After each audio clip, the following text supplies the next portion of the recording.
Bueno.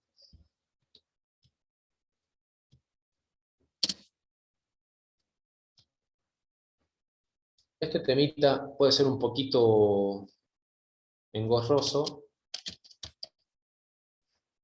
pero antes de definir lo que es shock, ustedes tienen que abordar lo que sería hipotensión. Hablamos cuando una persona tiene hipotensión, cuando maneja valores de sistólica menos de 90 milímetros de mercurio, ¿sí? Eh, Nosotros tenemos por un lado la hipotensión y tenemos por otro lado el shock. Hay personas que constitucionalmente ya suelen manejar valores bajos de presión arterial, por eso a veces es importante conocerlo al paciente. Porque hemos visto casos de situaciones, enfermeros u otros profesionales que se asustan cuando tiene un paciente que maneja 70, 80 de sistólica y dice, ay no, está en shock, hay que pasarle líquido, o hay que subir las piernas, etcétera. Pero capaz que no le preguntan al paciente si ya tiene antecedentes familiares o ya tiene constitución o normalmente maneja esos valores de presión arterial. Suele ser muy frecuente la hipotensión, por ejemplo, en mujeres jóvenes, alrededor de los 14 a los 17 años, sobre todo si son muy flaquitas, muy delgaditas, suelen tener mucha frecuencia de que haya valores bajos de presión arterial, pero no significa que eso sea un rasgo patológico, ¿ok? Bien. Bueno, ahora sí vamos a definir lo que viene a ser esto. Cuando hablamos de shock, les voy a dar una definición más fácil que lo que sale acá en la diapositiva. Cuando ustedes definen shock, es un encuadro de insuficiencia circulatoria generalizada. ¿Bien? Para que se produzca justamente el shock, tiene que haber una serie de mecanismos, que ya vamos a abordarlos enseguida, que son necesarios para que haya esta insuficiencia circulatoria. ¿Bien? En algunos casos es un cuadro grave porque puede llegar a producir un compromiso de la vida del paciente y nosotros vamos a tener que ver si tiene falla ciertos órganos, como ser el aparato cardiovascular, porque hay otras circunstancias que el paciente cursa con shock, pero no tiene falla el aparato cardiovascular, pero sí hay otros trastornos en el organismo que hacen que tenga esa tendencia a bajar la presión arterial. De ahí nosotros vamos a ver cómo se lo divide, cómo se lo clasifica al shock. Entonces, el síndrome clásico consta de hipotensión arterial, que tenga una tensión arterial menos de 90, o menos de 40 milímetros de mercurio de la sistólica previa. Acá voy a hacer una pausita para que ustedes me entiendan. Supongamos lo siguiente. A ver, acá voy a hacer una pregunta, así que voy a pedir que después prendan el micrófono para contestar. Decimos que si una persona tiene, por ejemplo, menos de 90, está en shock. ¿Bien? O sea, menos de 90 sistólica tiene un shock. Pero, supongamos si viene una persona que tiene tendencia o es antecedente previo que maneja hipertensión arterial y suele manejar, por ejemplo, 160, 90 de tensión arterial. Pero cuando cae al hospital, este paciente se encuentra débil, cansado y tiene una tensión sistólica de 100. ¿Sí? Usted le pregunta a la familia, ¿cuánto suele manejar él? No, él maneja 150, 160, pero ahora lo traje porque está cansado, débil, y le toma usted la presión y tiene 100 de sistólica. ¿Ese paciente está en shock o no? Tiene 100 de sistólica, pero es un paciente que es hipertenso. A ver si usted me puede responder. Sí, ¿Por qué sería que sí? porque su cuerpo está acostumbrado a manejar valores más altos. Bien. Y de acuerdo a lo que sea la definición, ¿con cuál de estos se relaciona? ¿Porque tiene menos de 90? No, porque tiene 100 de sistólica. Porque hay una diferencia de 40 milímetros de mercurio. Muy bien. Siempre tomamos en cuenta eso. Si el paciente tiene antecedentes de ser un hipertenso severo, si esa persona llega, tiene signos de shock, por ejemplo, puede estar hipoperfundido, tiene hipoperfusión tisular, puede tener la piel fría, pálida, húmeda, viscosa. Yo le tomo la tensión arterial, tiene 110, tiene 100 de sistólica, pero ese paciente está en shock, porque normalmente es hipertenso y maneja valores elevados. ¿Se entiende cómo es la diferencia? Entonces, para que ustedes se ubiquen de acuerdo al contexto del paciente, no siempre una persona que tenga 90 de sistólica o menos de 90 significa que está en shock. Siempre preguntamos, esa persona, por ejemplo, tiene antecedente en la familia o suele manejar valores bajos. Si maneja valores bajos y tiene antecedente en la familia, nos quedamos tranqui, suele ser una hipotensión constitucional, no hay inconveniente. Pero siempre tengo que ver cuál es la situación por la cual el paciente puede estar con presión baja. Si tiene presión baja, con menos de 90 y signos de hipoperfusión tisular, ahí sí yo puedo llegar a hablar de que el paciente está en shock. ¿Se entiende? Entonces, usted tiene que ver el contexto del paciente. Si el paciente está pálido, si ven que tiene un pulso que está débil, la piel está fría, húmeda, tenemos que estar relacionando con que el paciente puede estar haciendo algún tipo de cuadro que haga que su tensión arterial baje. Igual, podemos llegar a ver un signo opuesto a nivel cutáneo, que ya lo vamos a ver enseguida, que es los diferentes tipos de shock que ya vamos a abordar. ¿Bien? Esto es lo que quería llegar, que nosotros podemos definir el shock en dos grandes grupos, ¿sí? Uno de ellos es el shock que tiene baja disponibilidad de oxígeno, ¿sí? ¿Y esto qué quiere decir? Cuando yo hablo de que tiene baja disponibilidad de oxígeno, yo tengo que preguntarle a ustedes quién es o cuál es la molécula que se encarga de transportar oxígeno a la sangre, ¿se acuerdan?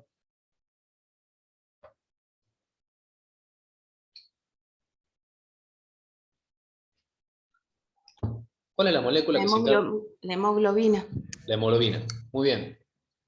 Entonces, si yo tengo alguna situación que me haga perder la hemoglobina, por ejemplo, una hipovolemia, entonces, ¿en quién puede darse eso? En una hemorragia, por ejemplo, en una persona que tenga una deshidratación severa, en el cual, por ejemplo, ha hecho ejercicio extenso, severo, en qué sé yo, se salió a correr por la ruta 38, haciendo 38 grados de calor, y se fue de campera porque piensa que yendo de campera va a adelgazar más. Esa persona se va a deshidratar a 2 manos y va a perder muchísimo líquido y puede tener una pérdida de volemia severa con caída de la hipertensión, caída de la tensión arterial. Entonces, ese paciente que haga un cuadro de hipovolemia va a disminuir lo que es su volumen minuto, ¿sí? O el gasto cardíaco, que es lo mismo. Entonces va a tener un cuadro que va a tratar de compensar esa situación. Por ejemplo, acuérdense que si yo tengo ese tipo de cuadro en el cual cae el gasto cardíaco o cae la volemia, se va a activar el sistema nervioso simpático, liberando catecolaminas, ¿sí? Y por la situación de estrés, esteroides suprarrenales, que son los glucocorticoides. Entonces, ese paciente que tiene un shock por hipovolemia, por ejemplo, va a estar vasocontraído, con la piel pálida, fría, sudorosa, y las resistencias vasculares van a aumentarse. ¿Por qué? Por las catecolaminas. Entonces, los vasos sanguíneos van a contraerse, al contraerse aumenta la resistencia vascular para tratar de mantener la presión. Es decir, es como que nosotros estamos tratando de mantener la presión en el organismo con el poco volumen que tenemos. Entonces, eso sería un cuadro en el cual habría shock con baja disponibilidad de oxígeno, ya sea por una hemorragia severa, ya sea por una hipovolemia, que ya vamos a verlo enseguida. Otra circunstancia en la cual podría llegar a haber un shock con baja disponibilidad de oxígeno sería la circunstancia en la cual el órgano o la bomba del organismo no puede justamente mandar sangre a los órganos de la economía. Eso sucedería en el contexto de un shock cardiogénico, ¿sí? Entonces, el shock cardiogénico, ¿qué sería? Un cuadro en el cual el corazón está fallando. El ejemplo típico, y que si no lo tratamos urgentemente el paciente se muere, es el infarto agudo miocardio. Entonces, el shock cardiogénico, que puede llegar a tener, por ejemplo, una necrosis de todo el miocardio, de todas las paredes del corazón, va a hacer que justamente la presión caiga, ¿sí? El shock obstructivo, esto entraría dentro del ejemplo típico del tromboembolismo pulmonar agudo, que eso lo habíamos visto ya para el parcial pasado, parcial anterior. Entonces, entraría también dentro de este grupo porque también cursaría justamente con una baja administración de oxígeno, justamente porque la sangre no se oxigena. Entonces, todos estos cuadros cursan con baja disponibilidad de oxígeno, ya sea porque hubo un sangrado severo, bueno, la hipovolemia o una deshidratación severa, ya sea porque hubo o un infarto de miocardio o alguna causa por la cual el corazón no se contrae, o en una circunstancia en la cual el pulmón está sano, pero un tromboembolismo, se taparon la vasculatura pulmonar, la sangre no llega, la circulación pulmonar no se oxigena, por lo tanto va a generar esto, va a generar justamente baja disponibilidad de oxígeno. Estos tres se los tienen que saber porque son ejemplos, perdón, son ejemplos de shock con baja disponibilidad de oxígeno. Ahora vamos a hablar de un punto de vista aparte en el cual el paciente está cursando con shock, es decir, tiene una tendencia a manejar valores de presión arterial que son bajos, pero va a generar lo siguiente, va a tener una disponibilidad de oxígeno normal o aumentada. Bueno, esto se da en circunstancias que nosotros habíamos visto o lo hemos abordado cuando tocamos distrés respiratorio, ¿se acuerdan? El distrés respiratorio puede tener causas locales o causas sistémicas. Dentro de las causas sistémicas, una de ellas era la sepsis. La sepsis, que es un cuadro de una infección que genera un síndrome de respuesta inflamatoria sistémica, va a generar que haya liberación de noxas, ¿sí? O a veces una infección severa, va a liberar, por ejemplo, endotoxinas, y esos son justamente noxas que van a producir liberación de sustancias vasodilatadoras y van a producir que haya, por un lado, depresión del miocardio y vasodilatación. Entonces, el paciente, por más que su corazón esté funcionando bien, por más que no haya pérdida de la volemia, ¿sí? Allí la disponibilidad de oxígeno es normal o incluso aumentada, pero lo que sucede en este paciente, el vaso sanguíneo se dilata, hay lo que se llama vasoplejía. Entonces, estas personas van a cursar justamente con este cuadro de un shock en el cual van a tener una piel caliente, un pulso que puede ser amplio y incluso puede estar, por ejemplo, sin piloerección, es decir, una piel que está bien hidratada. Entonces, este paciente, que puede estar con piel caliente, sudoroso, pulso amplio, es un paciente que suele tener una disponibilidad de oxígeno normal, pero hay una circunstancia que haga que produzca depresión miocárdica o, lo más común, vasoplejía, es decir, una vasodilatación. El factor común más frecuente que puede llegar a producir esto es el famoso shock séptico, es decir, es la complicación más grave de cualquier infección. Es decir, yo tengo una infección de cualquier tipo, si no me la trato, esa infección va a progresar, va a avanzar y va a ser un síndrome de respuesta inflamatoria sistémica, generando lo que se llamaría un shock séptico, es decir, progresaría en la etapa de shock generando justamente una hipertensión o una hipotensión severa. Por otro lado, podemos llegar a encontrarnos con una circunstancia que puede ser también reconocida por muchas personas, lo que sería el shock anafiláctico. ¿Qué sería esto para que ustedes se ubiquen? Es una reacción alérgica grave, ¿sí? Por ejemplo, una persona le picó una abeja, era alérgica. Esa persona, ¿qué va a hacer? Además de hincharse la zona donde se pudo haber tenido la picadura, esa persona va a tener también liberación de sustancias vasodilatadoras como histamina, bradicininas, que van a generar justamente un cuadro de caída de la tensión arterial y justamente producir el shock anafiláctico. ¿Cuáles son las manifestaciones clínicas? Nosotros vamos a ver justamente los signos y los síntomas que se deben a cualquier tipo de estos. Por ejemplo, va a presentar hipotensión con una tensión arterial media menos 70 o la diastólica menos de 90. Los pacientes que son hipertensos, lo que habíamos dicho, tienen una disminución de 40 milímetros de mercurio de la sistólica previa. Obviamente van a estar taquicárdicos para tratar de compensar ya sea la hipovolemia o la baja disponibilidad de oxígeno. Van a estar taquimneicos, que todos esos son signos de SIRS también, o de síndrome de respuesta inflamatoria sistémica. Y esto es algo súper importante que nosotros medimos en la terapia intensiva, lo que es la diuresis, ¿sí? Porque un paciente que tiene un shock severo va a generar disminución de la perfusión renal y la diuresis sería un marcador de perfusión orgánica. Entonces, nosotros controlamos esto. Por eso los pacientes que están en terapia intensiva, además de estar ventilados, con inotrópicos, en asistencia respiratoria mecánica, anestesiados, esas personas están con una sonda vesical para poder controlar la diuresis en forma constante. Entonces, una persona que tenga, por ejemplo, una caída de la diuresis, que eso se puede calcular, 1 mililitro por kilo por minuto sería lo normal que tiene que orinar una persona, generaría justamente una oliguria, que es la disminución del ritmo de la diuresis, es el signo más fidedigno de hipotensión o de hipoperfusión tisular. Obviamente algunas personas pueden llegar a encontrarse en esta circunstancia, disminución del estado de alerta, confusión y sudoración.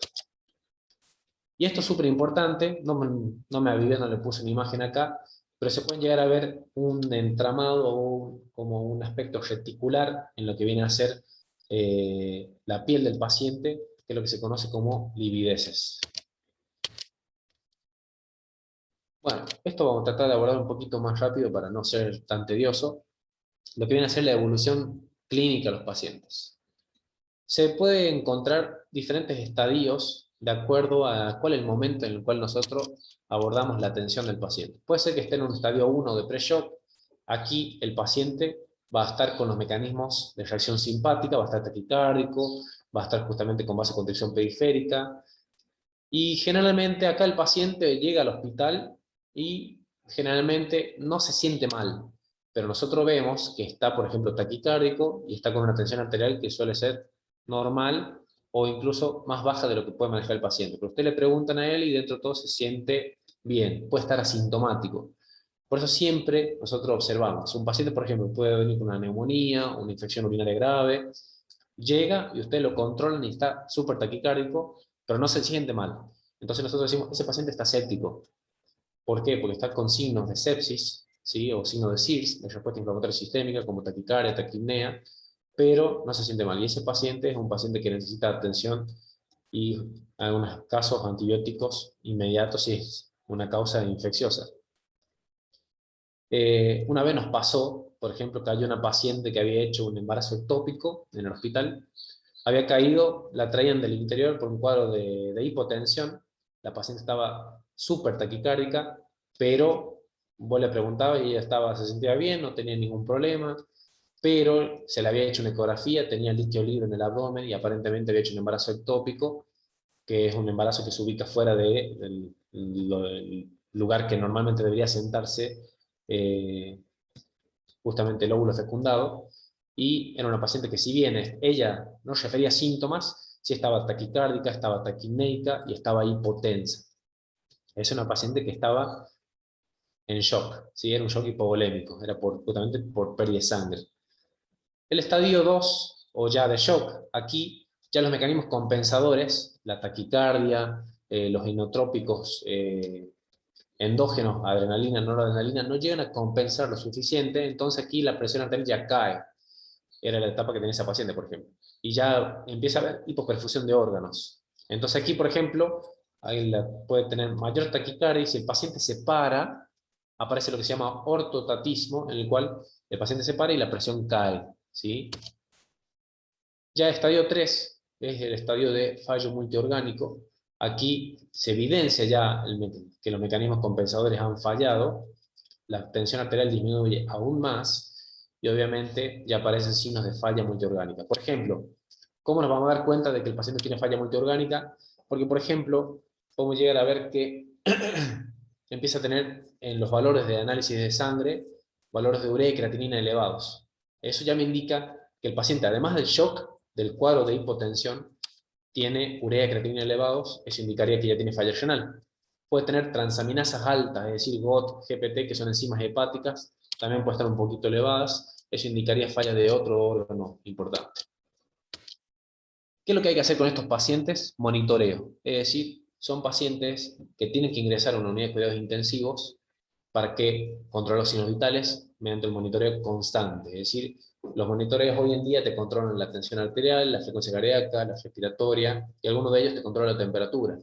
Se le coloca sonda vesical para controlar lo que es la frecuencia de la diuresis, y a su vez, también los monitores te controlan la oximetría de pulsos para ver la saturación, y obviamente se hace dosaje de glucemia, es decir, se pincha el dedo y se hace mediante un hemoglucotest se controla la glucemia. Esto es súper importante porque el ácido láctico es un metabolito que se produce en anaerobiosis e indicaría justamente que hay un cierto sufrimiento celular. Entonces, los pacientes que están cursando con anaerobiosis van a elevar los valores de ácido láctico y generalmente consideramos valores altos cuando el paciente tiene más de 2,2 de ácido láctico. Entonces, estos pacientes son pacientes que tenemos que darles justamente un tratamiento que es más agresivo.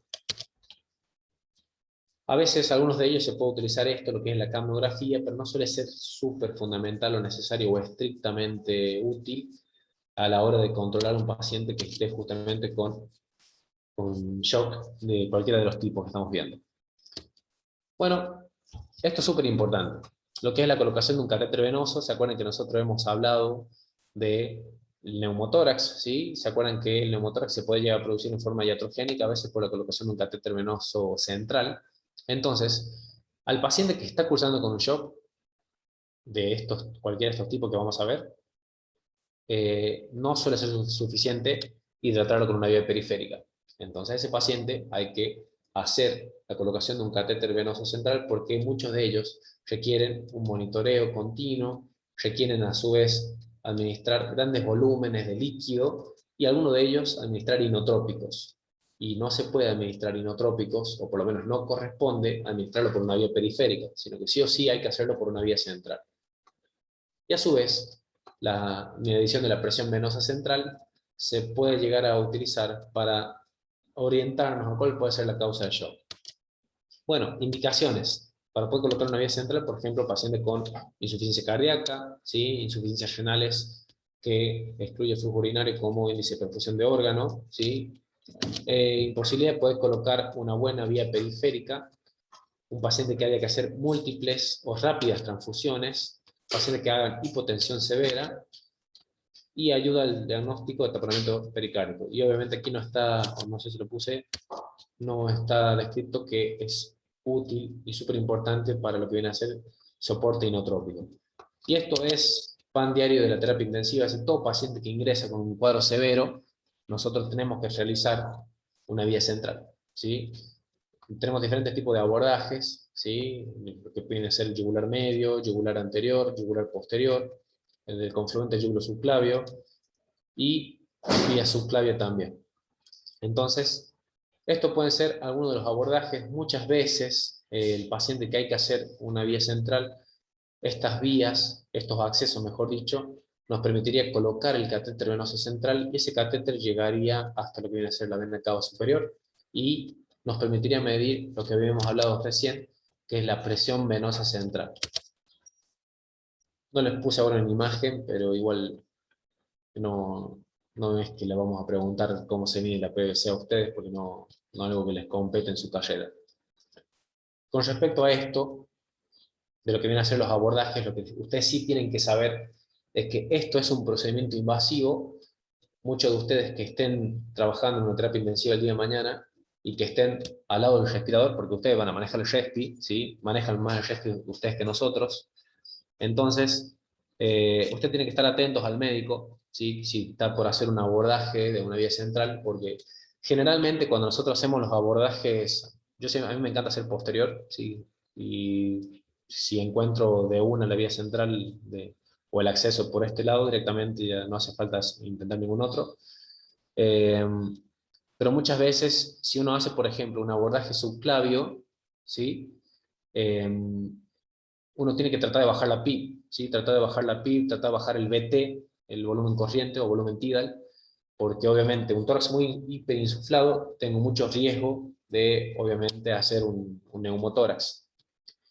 Lo que sí yo pude ver, porque esto ya es experiencia personal, cuando hacemos un abordaje yugular, ¿sí? Por ejemplo, a nivel de la yugular posterior, acá no está descrito la yugular posterior, o sea, el esquema, porque siempre para hacer yugular posterior es la unión entre lo que viene a ser la yugular externa y el esternocleidomastoideo, entonces entramos por acá, ahí donde estoy marcando la flecha.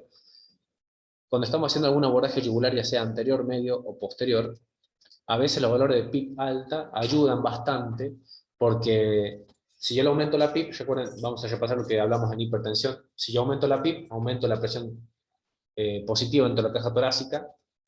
Y recuerden que si yo aumentaba mucho la presión positiva en la caja torácica, disminuye el retorno venoso. Si disminuye el retorno venoso, es como que las venas van a estar un poquito más ingurgitadas. Entonces va a ser muchísimo más fácil encontrar un acceso vascular en un paciente en una abordaje yugular cuando está con unos valores de PIC altos. Por eso yo siempre decía que es más fácil hacer una vía central en terapia intensiva que en sala común. Justamente porque tenemos la oportunidad de poder manipular eso, lo que es la PIC.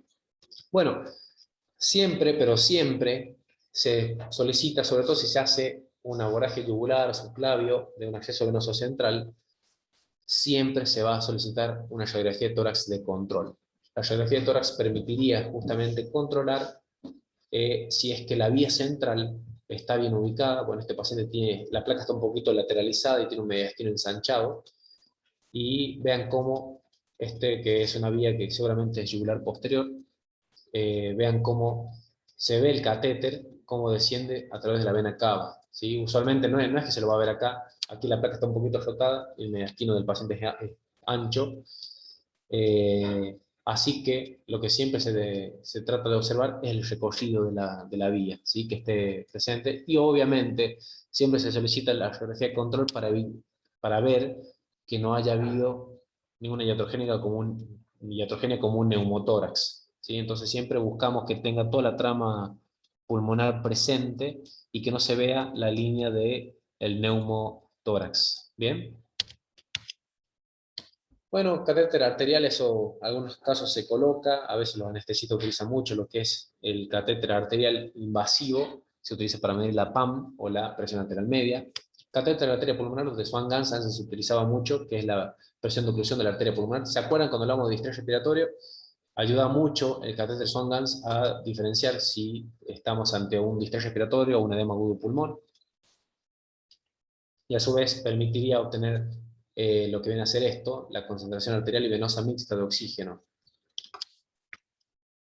Bueno, tratamiento general de estos pacientes, obviamente tenemos que hacer una hidratación, reanimación rápida, administrando líquidos, fármacos vasoactivos. Si yo no le trato o no le mantengo la tensión arterial del paciente, el paciente va a entrar en shock, o sea, puede llegar a evolucionar a un paro cardiorrespiratorio, si es que yo no revierto el proceso etiológico de base. Y obviamente tenemos que buscar y confirmar el estado de shock y buscar las causas que pueden llegar a producir el shock, y que a su vez necesita, por ejemplo, un tratamiento específico. Por ejemplo, porque nosotros ahora estuvimos hablando de los shocks con disponibilidad baja oxígeno, que es el hipovolémico, cardiogénico, obstructivo, y de los disponibilidad normal o alta, como ser el séptico y ¿cómo se llama este, perdón? El séptico y el anafiláctico. Pero sepan que hay otras causas que pueden llegar a producir shock, como ser el neumotórax hipertensivo, que no entraría dentro de esas causas, que justamente tenemos que hacer un tratamiento específico y eficaz para mejorar la causa del shock. Es decir, todo paciente que está hipotenso no es que lo voy a hidratar y le voy a pasar inotrópicos. No es así. Tengo que ver si no tengo una causa, que la tengo que resolver de otra forma. Porque si el paciente tiene un neumotórax hipertensivo, yo hace poquito subí un video en mi canal de YouTube para que ustedes lo puedan llegar a ver, que es un paciente que había hecho un neumotórax con un empiema. Bueno, ese paciente estaba entrando en un cuadro de shock, pero el shock no era ni por causa séptica ni por ninguna otra de las que hablamos, sino que era por esto, por un neumotórax hipertensivo. Es decir, nosotros podemos llegar a tener circunstancias que necesitan un tratamiento específico, como ser esto, el drenaje pleural.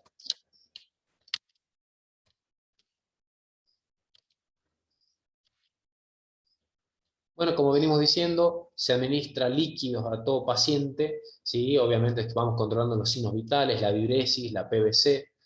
En algunos casos se administra, bueno, o la mayoría de los casos, mejor dicho, se administra solución fisiológica al 0,9%, Ringer lactato en algunas situaciones, sobre todo los grandes quemados, ¿sí? La PVC nos ayuda a poder monitorizar la expansión. Nosotros tratamos de llegar que el paciente mantenga una PVC entre 8 y 15 centímetros, y la idea es para que pueda normalizarse el llenado ventricular aumentando el volumen de fin de diástole, que eso es lo que se conoce como fracción de eyección. Ustedes reconozcan que siempre lo que se expulsa en el corazón en cada latido, es lo que se conoce como volumen sistólico, y justamente no se expulsa el total de la sangre que le llega en cada diástole, sino que lo que se expulsa, que es el mayor porcentaje, que tiene que ser más del 55%, él se conoce como fracción de eyección. Pacientes que tengan hemorragia activa, obviamente no le voy a pasar solamente líquidos, sino que son pacientes que voy a necesitar infusión de unidades de sangre. Entonces, por ejemplo, un accidente grave, una persona que haya tenido una cirugía y que haya perdido bastante sangre, además de administrar líquidos, les tengo que administrar sangre, que viene a ser unidad de glóbulos rojos, ¿sí? Hay pacientes jóvenes, como ser los individuos que han tenido alguna hemorragia o algún otro trastorno por el cual se perdió sangre. Ellos pueden llegar a tolerar hematocritos 20, 25, pero pacientes más ancianos necesitamos mantener un hematocrito de 30. Bueno, oxígeno, súper importante administrar oxígeno a estos pacientes. Se lo puede administrar con máscara o con cánula nasal. Y obviamente algunos de ellos ya van a requerir ARM, sobre todo si tienen hipoxemia refractaria, es decir, que los valores de sangre arterial nos vengan con menos de 60 milímetros de mercurio, con una FiO2 más de 0,5. Pacientes que tengan acidosis respiratoria o hipercapnia también son aquellos que tienen indicación de ARM, o obviamente tengan mala mecánica ventilatoria o distrés respiratorio o agotamiento muscular. Esto vamos a hablar rápidamente en cuanto a las drogas inotrópicas y vasoconstrictoras, ¿ok? Se administra, por ejemplo, una de ellas, dopamina, que últimamente no la usamos tanto, ¿sí? Pero antes se utilizaba mucho y clásicamente, porque la dopamina tenía diferentes acciones. Por ejemplo, entre 1 y 5 gamas estimulaba los receptores dopaminérgicos y se decía que podía llegar a estimular la diuresis. Eso es algo que ha quedado en la literatura clásica. Hoy en día no se lo considera tan así. Sí se sabe que entre 5 y 15 gamas estimula los receptores beta 1, aumentando la contractilidad y el gasto cardíaco, y entre más de 15 gamas ya estimularía los receptores alfa, produciendo ya vasoconstricción. Pero hoy en día nosotros utilizamos mucho lo que es la noradrenalina. La noradrenalina, ustedes saben, es un inotrópico, actúa a nivel de receptores alfa, produciendo vasoconstricción, entonces es el inotrópico por excelencia y el de primera instancia que vamos a utilizar ante los tratamientos de estos pacientes. Y como les decía, lo ideal de estos pacientes es que para poder administrar un inotrópico, como ser la nora, hay que administrarlo mediante la vía central. Y la dosis lo hacemos en gamas, que es también microgramos kilo por minuto. La dobuta es otra droga, dobutamina, es inotrópico también, muy útil ante contexto de pacientes que tengan un bajo gasto cardíaco. Es decir, si yo tengo un paciente que se infartó, que tiene una insuficiencia cardíaca, y que por más que le ponga noradrenalina no aumenta la presión, ese paciente ya va a ser candidato a administrar dobutamina. Y es común el uso de esta en los servicios de unidades coronarias. ¿Por qué? Porque ellos tienen más pacientes que van a tener causas de shock por procesos de shock cardiogénico, ya sea infartados, insuficiencia cardíaca, etc. Entonces es más común que se vea el uso de dobutamina en las unidades coronarias más que la unidad de terapia intensiva. Entonces, generalmente estos pacientes se los suele administrar junto con otras drogas, porque no suele estar indicada como monoterapia en pacientes con shock cardiogénico. También dosis 2.5 a 15 microgramos kilo minuto, se empieza por la dosis más baja y ya empieza ya con un efecto inotrópico positivo. Bueno, vamos a hablar rápidamente de algunos de estos shocks que hemos hablado. Por ejemplo, el shock hipovolémico, acuérdense que se produce ante circunstancias que van a perder volemia, ya sea por deshidratación severa o por sangrados. Consta de 4 fases: la respuesta orgánica, hay una hipoperfusión, lo que habíamos dicho previamente, la descarga adrenérgica, es decir, con secreción de adrena y noradrenalina. Eso va a generar vasoconstricción, tratar de redistribuir la volemia. Aquí en esta etapa es súper importante que hagamos reanimación con líquidos. Ya en la etapa 2 ya hay trastornos microcirculatorios, ya empieza a haber daño a nivel del endotelio, y esto es un problema porque puede llegar a producir estancamiento sanguíneo y puede hacer que las plaquetas empiecen a acumularse y pueden generarse microtrombos. Entonces hay que tener mucho cuidado con eso. Por eso es súper importante la primera etapa en la que hay que hacer reanimación temprana. En esta fase, aquí, cuando el shock ya dura más de 2 horas, por eso, mientras más temprano lo tratemos, mejor. Estos pacientes que están mal reanimados, o si no se los trató tempranamente, aquí ya tiene activación de un sistema proinflamatorio que se encadenaría justamente un patrón hemodinámico ya difícil de distinguir del shock distributivo o del shock séptico, por ejemplo. porque ya empieza con justamente estas sustancias inflamatorias que son vasopléjicas. Bueno, difiere en la etapa 3 en los pacientes bien reanimados de los que no. Los primeros que han tenido una buena reanimación tienen una fase hipermetabólica, seguida de remoción de líquidos ganados anteriormente, es decir, empieza a orinar todo el líquido que se le administró.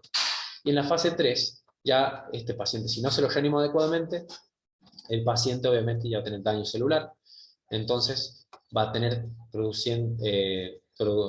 cuando dicen así, persistencia de ganancia de agua, son pacientes que ya empiezan a tener aumento de la permeabilidad vascular y son pacientes que ya están edematizados, muy hinchados y ya están en una etapa que es difícil justamente la reanimación. Y obviamente este paciente ya va a requerir inotrópicos. Y fase 4 ya es el paciente que, además del shock, ustedes ya van a empezar a ver en los análisis que tiene falla de otros órganos, como ser falla renal y falla hepática. Shock cardiogénico es, como veníamos hablando, son las causas por las cuales va a haber una disfunción cardíaca, que la causa más frecuente es el infarto de un miocardio con falla del ventrículo izquierdo. La falla de bomba, que entraría dentro, por definición, lo que sería la insuficiencia cardíaca, los infartos extensos, que comprometen más del 40% del ventrículo izquierdo, las miocardiopatías dilatadas, las miocarditis, que hay inflamación del miocardio, taponamiento pericárdico, insuficiencia del ventrículo derecho por tromboembolismo pulmonar, obstrucción del tracto de salida del ventrículo izquierdo, que esto se da en algunas cardiopatías congénitas, como ser estenosis de aorta, o si no, cardiopatías hipertróficas obstructivas, que ya son cuadros a veces hereditarios o genéticos. Y en algunos casos de esta obstrucción del llenado del ventrículo izquierdo se puede dar en la estenosis mitral o en un tumor de la aurícula, que es lo que se conoce como mixoma auricular. Son causas que pueden hacer que el corazón empiece a fallar como bomba. Dentro de las manifestaciones clínicas son las que son secundarias al fallo del corazón. Entonces el paciente va a estar hipotenso, va a tener signos justamente de un shock de baja disponibilidad de oxígeno, entonces va a estar con piel fría, pálida, va a tener una disminución del estado de conciencia, va a estar confuso, disminución del ritmo de diuresis, va a estar oligúrico. Si nosotros vemos el patrón hemodinámico, son pacientes que van a tener una TA baja, presiones intracardíacas elevadas, esto se mide por el catéter Swan-Ganz con presión de enclavamiento pulmonar más de 18, índice cardíaco bajo y resistencia vascular periférica elevada. Estos pacientes, bueno, hay que hacer tratamiento oxigenoterápico, es decir, se les administra oxígeno, ¿sí? Sobre todo si el paciente tiene aumento del trabajo respiratorio, suelen ser indicación de colocar ventilación mecánica, tratamiento hídrico, es decir, conseguir una precarga adecuada, es decir, hidratarlo adecuadamente el paciente. Hay que evitar, obviamente, que no se lo administre volumen en forma excesiva, que puede llegar a desencadenar un edema agudo de pulmón. Tratamiento farmacológico, bueno, son fármacos que se van a tratar de administrar, como ser, por un lado, inotrópicos y vasopresores, que traten de mantener la función cardíaca. La dopamina es uno de los fármacos que se utilizaba antes, en primera instancia. Hoy en día se pasa directamente, si es shock cardiogénico, a hacer conjuntamente noradrenalina con dobutamina. Algunos de ellos se puede utilizar algunos, ¿cómo se dice? Inotrópicos, que son cardíacos específicos, como ser, bueno, amginona no se usa tanto hoy en día, sí se utiliza levosimendan, que eso obviamente ya es patrimonio de los cardiólogos, que eso no lo usamos tanto nosotros en la terapia intensiva. Bueno, con respecto al shock obstructivo, es lo que veníamos hablando, que se debe generalmente a un tromboembolismo pulmonar, a un TEPA masivo. Sepan que el TEPA no es solamente por un trombo, sino que puede ser por una embolia gaseosa, tumoral o de líquido amniótico. El tratamiento está dirigido a tratar de perfundir los órganos, administrando líquidos, drogas vasoconstrictoras, y obviamente necesitamos hacer tratamiento trombolítico en algunos casos, si se administran, por ejemplo, anticoagulantes como ser estreptoquinasa, alteplasa o reteplasa o heparina, bolos de heparina directamente, pero muchos de estos pacientes tienen que entrar a hemodinamia para hacer una embolectomía quirúrgica. Con respecto al shock distributivo, bueno, esto es súper importante porque esto, el día de mañana, si usted trabaja en un internado, ya sea en sala común o en terapia intensiva, se van a encontrar con estos pacientes, así que ojo, presten atención, porque es un paciente que va a tener una infección severa que no se ha tratado, que hay liberación de estas sustancias preinflamatorias que generan vasoplejía. Entonces, estos pacientes van a tener un cuadro característico de un shock con disponibilidad de oxígeno normal o alta, y entonces pueden estar taquicárdicos, taquimneicos, son los signos de SIRS, es decir, de síndrome de respuesta inflamatoria sistémica, y van a estar obviamente con la piel caliente, sudorosa, y es muy característico esto del shock séptico, y podemos llegar a encontrar livideces también. El shock anafiláctico obviamente se da en el contexto de un paciente que tiene una reacción alérgica severa, ya sea por exposición a algún alérgeno, un paciente que se haya expuesto, por ejemplo, comió algo a lo cual era alérgico, se expuso a algún antibiótico o algún fármaco que generaba una reacción alérgica severa, una picadura de insecto. Hace poquito le pasó a un miembro del hospital aquí, hace un par de días, hizo un edema agudo de glotis, así que se lo estuvo tratando para evitar que llegue a evolucionar el shock anafiláctico. Entonces, siempre tomamos en cuenta los antecedentes del paciente. Una de las indicaciones del shock anafiláctico es la administración de adrenalina subcutánea. ¿Sí? Se la preparan una jeringuita de 1 centímetro y se administra 0,2, 0,3 centímetros en forma subcutánea. Suele ser la indicación de urgencia para estos pacientes que están evolucionando con un shock anafiláctico. Bueno, reacción anafiláctoe se debe a la liberación directa de mediadores de los mastocitos como histamina, etc. Es decir, sería una reacción semejante. Eso es todo, chicos. Poquito pesado el tema, pero súper importante y necesario. ¿Alguna duda o consulta? Lo que quiero que les quede de la definición de shock es que el cuadro de shock se define como insuficiencia circulatoria generalizada. Y sepan, para que ustedes que lo aborden este tema, tiene que ver el contexto del paciente. Si la persona tiene antecedentes de manejar presiones arteriales bajas, y a su vez, si es una persona hipertensa y que está cursando con valores sistólicos que parecen normales como ser 100 o 110. Me preguntan si seguimos con el Argente para este parcial. Son poquitos temas los que les puede llegar a servir del Argente. Usen los libros que le habíamos recomendado previamente, como ser el Harrison, el Falleras, o el Manual Merck, que lo tienen online, que el que les compartí la otra vez. Así que son libros que van a ser más útiles para esto. Igual nosotros obviamente le vamos a pasar la bibliografía o sea, los PDF le vamos a ir pasando en la plataforma. ¿Alguna otra duda, chicos?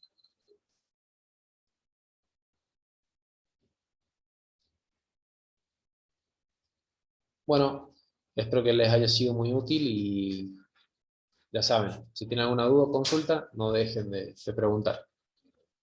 Gracias, profe. Nos vemos. Nos vemos, que tengan un buen fin de semana.